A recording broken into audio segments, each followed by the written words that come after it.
Thimmarajupalli TV Telugu film review by allrounder star Ballem Venumadhav. Cinema నిడివి 2 గంటల 4 నిమిషాలు. యూఎస్ 16+ సర్టిఫికేట్ వచ్చిన ఈ సినిమా విడుదల తేదీ 17 ఏప్రిల్ 2026. కిరణ్ అబ్బవరం హీరోగానే కాకుండా నిర్మాతగా ఒక ప్రయత్నం చేసిన సినిమా ఇది.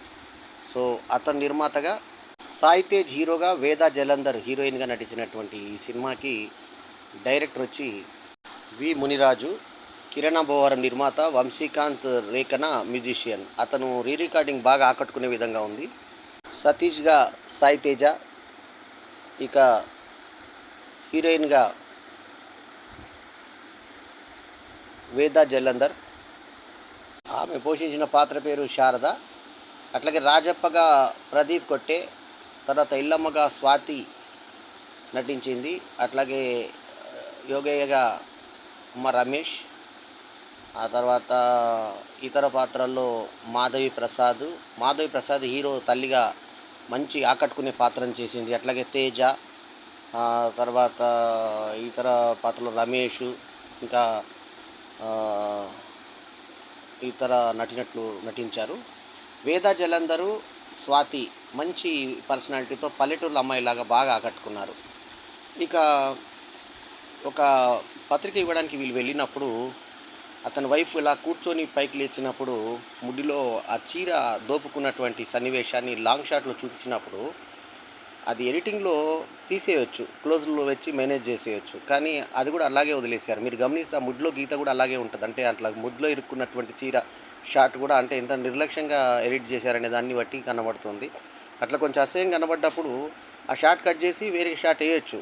కానీ మీరు గమనిస్తే అవి ఇట్లా కూర్చొని లేచిన ముడి ఏదైతే ముడ్లు ఇరుక్కున్నటువంటి చీర ఉందో ఆ షాట్ కూడా అట్లాగే ఉంటుంది. ఆ నిమిషం 1.5 నిమిషం షాట్ అట్లాగే పెట్టారు. సో అది మినాయిస్తే ఇంకా సినిమా నిజాయితీగా ఒక పల్లెటూరి వాతావరణంలో చాలా అద్భుతంగా తీసినటువంటి విధానం మాత్రం మనల్ని ఆకట్టుకుంటుంది. కొత్త వాళ్ళను ప్రోత్సహించాలనే ఉద్దేశంతో కిరణ్ అబ్బవరం నిర్మాతగా మారడం ఒక హర్షించదగ్గ పరిణామం, ఆహ్వానించదగ్గ ఒక సత్సంప్రదాయంగా చెప్పుకోవచ్చు. ఒక మంచి విషయం. తను ఎస్ఆర్ కళ్యాణ మండపం ద్వారా ఒక సక్సెస్ఫుల్ నటుడిగా, అంతకుముందు ఒక సినిమాలో ఒక పిక్చర్ లాంటి ఒక సినిమాలో చేశాడు, ఆయన చేయడం జరిగింది. అట్లా అంచెలంచెలుగా పైకి వచ్చిన అతను ఇవాళ సక్సెస్ఫుల్ హీరోగా లాంటి సినిమాలు, కే ర్యాంప్ లాంటి సినిమాలు చేసి మన నటుడిగా తనను తాను ప్రూవ్ చేసుకున్నాక కొత్త వాళ్ళని కూడా ప్రోత్సహించాలనే ఉద్దేశంతో ఈ తిమ్మరాజుపల్లి టీవీ తీయడం బాగుంది. ఈ కథలో ప్రధానంగా చాలా చిన్న పాయింట్, ఒక ఊర్లో డిష్ టీవీ లేదు. ఆ డిష్ టీవీ దానికి ఒక తన కట్నంతో ఒక అబ్బాయి తెచ్చుకున్నాడు. ఆ భార్యాభర్తల మధ్య అదే పెద్ద సంకటంగా మారింది. ఎందుకంటే ఇంట్లో అందరూ వచ్చి టీవీ చూడడం కోసం ఎగబడడంతో వాళ్ళకు ప్రైవసీ అనేది డిస్టర్బ్ అయ్యి వాళ్ళ భార్యనే తీసేసింది. అది తెలియడానికి సస్పెన్స్ కోసం ఎవరు తీసేశారనేది ఇంకో యువజంట మీద నింద వేయడం, అంటే ప్రేమించినటువంటి వీళ్ళ చెల్లెలు ప్రేమించినటువంటి వ్యక్తి మీద వేయడము. ఆమె తల్లి మాధవి ప్రసాద్ చాలా అద్భుతంగా యాక్ట్ చేసింది ఆమె. సో ఆమె ఆ పల్లెటూరి తల్లిగా సెట్ అయిపోయింది. ఆ పాటలను కూడా ఎలా అంటే కొన్ని సందర్భోచితంగా పాటలు వేసుకున్నారు. అట్లే చూపే సీనరీస్ కూడా పల్లెటూరు అందాలను పైన టాప్ యాంగిల్లో సైకిళ్ళ మీద వెంటపడడం, ఆ తర్వాత చెరువులో వెళ్ళి ఆగిపోయిన తర్వాత కొట్టుకోవడం, ఆ తర్వాత ఒక దగ్గర కూర్చున్నప్పుడు హీరో హీరోయిన్ బండ దగ్గర రా అన్నప్పుడు పైన టాప్ యాంగిల్లో గుడిని చూపించడం, అక్కడ ఒక మండపం లాంటి ఒక ఈ సెట్ లాంటిది దాంట్లో ఈ హీరో హీరోయిన్స్ కూర్చోవడం బాగుంది. కిరణ్ అబ్బవరము స్పెషల్ అపీరెన్స్ ఉన్నాడు అన్నట్టుగా బుక్ మై షోలో ప్రకటించి లాస్ట్ ఎండ్ టైటిల్స్లో కనబడడం అనేది ఆ మనుషులను నిరుత్సాహపరుస్తుంది. ఒక్కసారిగా ఉసూరు అనిపిస్తుంది, ఇది స్పెషల్ అపీరెన్సా అనిపిస్తుంది మనకి. సో అట్లాంటి డిసప్పాయింట్మెంట్ కూడా ఈ సినిమాలో ఉంది.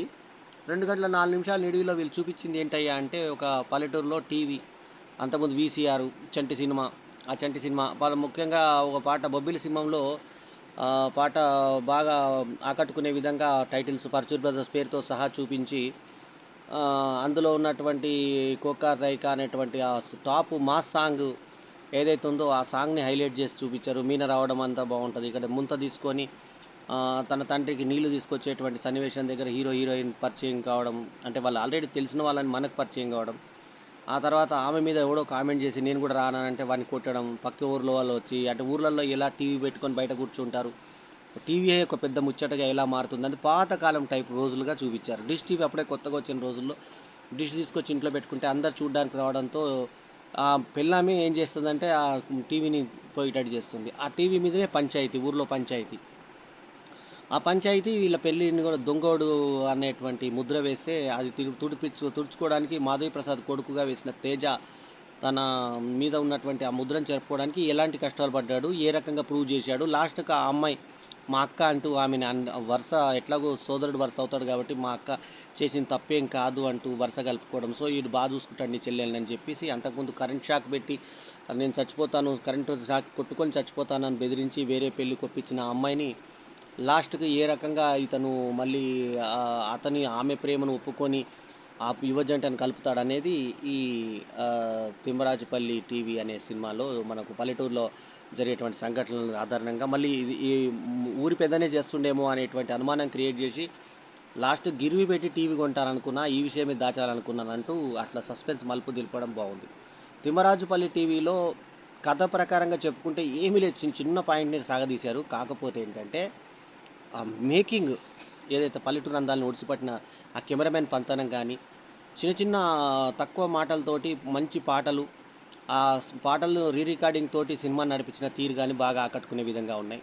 ఓవరాల్‌గా ఏంటంటే ఒక ఎంటర్‌టైన్‌మెంట్ ప్రధానంగా చూసుకుంటే పెద్ద ఖర్చు లేకుండానే తక్కువ ఖర్చుతోటి చేసినా బాగుంది. అలాగే ఇస్తరాకులు తీసుకురా అంటే తిన్న ఇస్తరాకులనే కడుక్కొనొచ్చే తండ్రిని చూసి కొడుకు తూ అని ఉంచేసే సన్నివేశం. నాకందుకే పెళ్లి జరగట్లేదు, ఇట్లాంటి పిచ్చి పనులన్నీ చేస్తున్నావు నువ్వు అంటూ తండ్రిని తిట్టే దగ్గర కొన్ని సెన్సార్ ఆడియో కట్స్ పడ్డాయి. సో అది.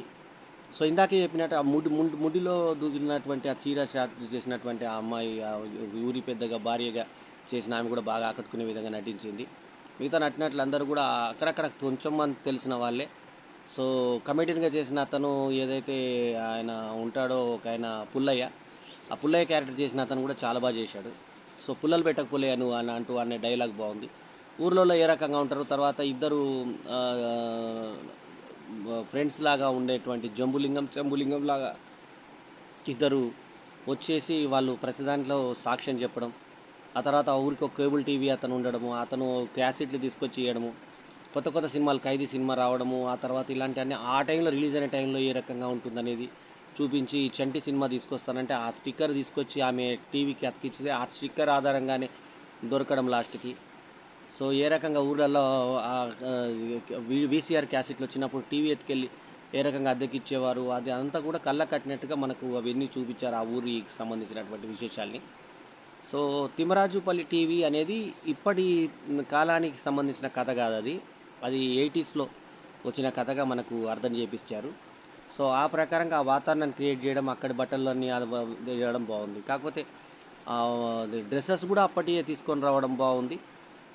హీరోగా చేసిన అబ్బాయి తేజే కాకుండా ఇంకొక అతను టీవీ కొన్న అబ్బాయిగా కూడా చేసిన అతను తన కట్నం డబ్బులతో టీవీ ఎలా కొన్నాడు, ఆ పెళ్లి సంబంధం ఎలా కుదిరింది అనేది కూడా ఊర్లలో ఎలా వరుసలు కలుపుకొని ఎలా చేస్తారు, ఏ రకమైన సాంప్రదాయాలు ఉంటాయి, పనిష్మెంట్ ఉంటే ఏ రకంగా గొండు గీయించి ఎలా తిప్పుతారు, మీ అమ్మని తిప్పుతారు అట్లాగే అని అనగానే కొట్టుకోవడం, హీరో బావమరిది కొట్టుకోవడం, అవన్నీ కూడా సహజంగా ఉండి పల్లెటూర్లలో ఎలాంటి గ్రామ రాజకీయాలు ఉంటాయి అనేది కూడా చాలా సోదాహరణంగా చూపించారు.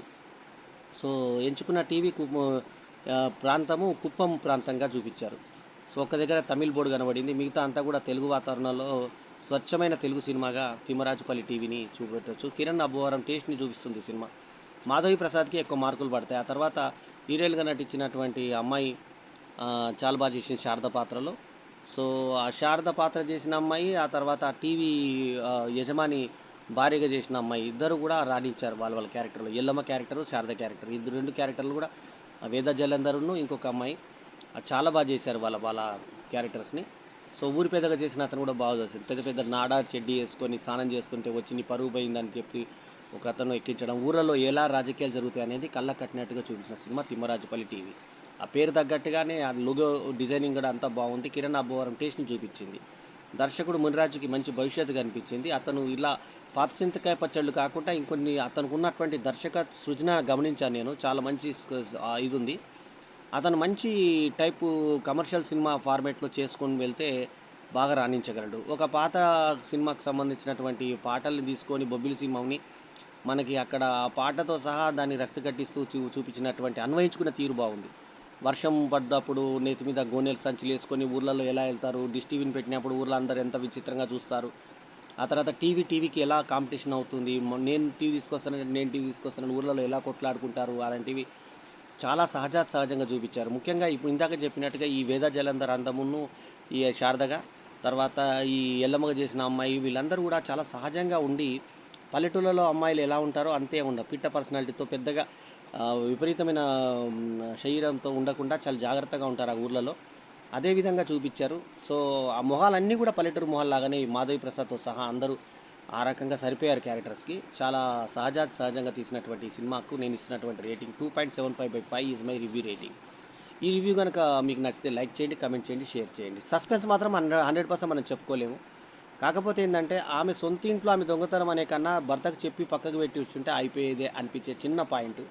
ఆ పాయింట్ సాగతీతని మనకు మనం 2 గంటల 4 నిమిషాలు భరించాల్సి రావడం కొంచెం బాధాకరంగా అనిపిస్తుంది. కానీ ఓవరాల్గా పర్వాలేదు అనిపించిన చిత్రాన్న పాటల యొక్క ఆహ్లాదంతో మనకు అవన్నీ మర్చిపోయేలాగా చేస్తుంది ఆ పల్లెటూరి వాతావరణ లొకేషన్స్.